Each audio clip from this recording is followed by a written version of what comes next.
اب میں اس حوالے سے میرے خیال میں پہلے بھی پروگرامز میں بہت ساری دفعہ عرض کر چکا ہوں۔ پہلی بات تو جیسے شہیدی صاحب نے کہا ہے کہ آل البیت کے وہ جو عظمتیں اور شانیں تھیں نا، تو یہ ایک دنیا کا ایک حقیقت کا دستور ہے کہ جتنا جو بڑا ہوتا ہے نا، اتنے زیادہ اس سے جلنے والے بھی ہوتے ہیں، اللہ اتنے اس کے زیادہ حاسد ہوتے ہیں، اتنے زیادہ اس کے دشمن ہوتے ہیں۔ تو یہ آل البیت پاکیزہ ترین لوگ تھے، ان کے کوئی کیریکٹر میں کمزوری نہیں تھی، کوئی نسبت میں کمزوری نہیں تھی، کوئی خاندان میں کمزوری نہیں تھی، کوئی اخلاق میں کجی نہیں تھی۔ تو اب ظاہر ہے ان کی دشمنیاں، ان کی مخالفتیں، ان کا بغض تو لوگوں کے دلوں میں کوٹ کوٹ کے بھرا اللہ ہوا تھا۔ اکبر۔ تو اب ان کو تانا کیا دیں؟ اب اس حوالے سے پھر چیزیں گھڑی گئیں۔ امام سیدنا مولا کائنات رضی اللہ تعالیٰ عنہ و سلام اللہ علیہ، ان کا حلیہ گڑھا گیا۔ سر پہ بال نہیں ہے، پیٹ بڑا اللہ ہوا ہے، اکبر۔ قد چھوٹا ہے، اللہ اور اکبر۔ یار کیا بدماش ہو یار۔ امام حسن مجتبیٰ کا چونکہ حلیہ صحیح روایات سیرت کی رسول کی کتابوں میں آ ہاں گیا، وہاں ہاں۔ اور کچھ نہیں ملا، تو امام حسن کے اوپر یہ کر دیا، او جی دیکھیں جی وہ کثرت زواج تھی، ان کی شادیوں کی کثرت اللہ تھی۔ اکبر۔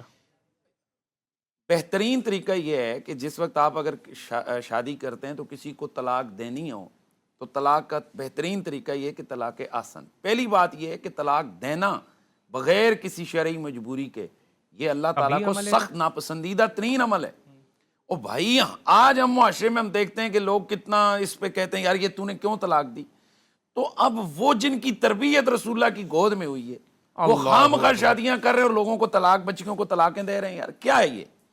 اور پھر یہ چلیں آ جاتے ہیں ہم اس پہ کہ اگر ایک بندہ شادی کرتا ہے، 4 بیویاں ایٹ اے ٹائم اگر اس کے نکاح میں، تو جب چوتھی بیوی کو طلاق دے گا تو طلاق احسن دینی چاہیے نا شہزادہ رسول کو۔ تو طلاق احسن یہ ہے کہ ایک طور میں جس میں قربت نہ کی ہو، اس طور میں اس بیوی کو طلاق دے دی جائے اور اس پر اس کی عدت گزر جائے۔ تو ظاہر ہے جب تک اس کی عدت گزری نہیں ہے، اس دوران تو اگلی چوتھی بیوی سے یعنی نئی سے شادی کر ہی نہیں سکتا شوہر، کیونکہ ابھی تک تو وہ چوتھی تھی جس کو طلاق دی، وہ تو ابھی تک جب تک اس کی عدت پوری نہیں ہوتی وہ تو اس کے نکاح میں۔ تو اس کا مطلب ہے کہ ایک بیوی یعنی 4 شادیوں کے بعد اگر آپ نئی شادی کرنا چاہتے ہیں تو کم از کم آپ کو 3 3 مہینے مہینے آپ کو انتظار کرنا پڑے گا۔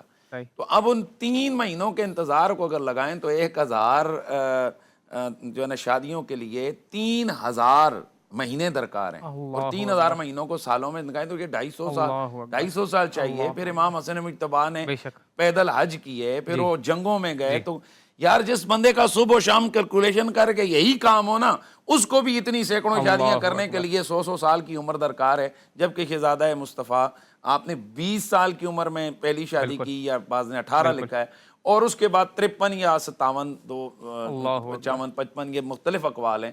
چلیں آپ 57 سال ہی ہم لگا لیتے ہیں عمر مبارک، تو اتنی سی عمر میں اتنی شادیاں ظاہر ہے ممکن ہی نہیں ہیں۔ ممکن ہی تو نہیں ہے۔ اس لیے ہم یہ سمجھتے ہیں کہ ان ہستیوں کی اس طرح کی چیزوں کے باتیں کرنے کے بجائے ان سے والہانہ محبت کی جائے، ہاں ہاں ہاں۔ ان کو رسول اللہ کا جسم کا جز سمجھ کے ان کے ساتھ وہی کیا بات ہے۔ لگاؤ رکھا جائے جو ذات پیغمبر ماشاء کے اللہ اعضاء اور اجزاء کے ساتھ ماشاء اللہ رکھنے کا ہمیں حکم ماشاء ملا اللہ گیا۔ ماشاء اللہ، جزاک اللہ۔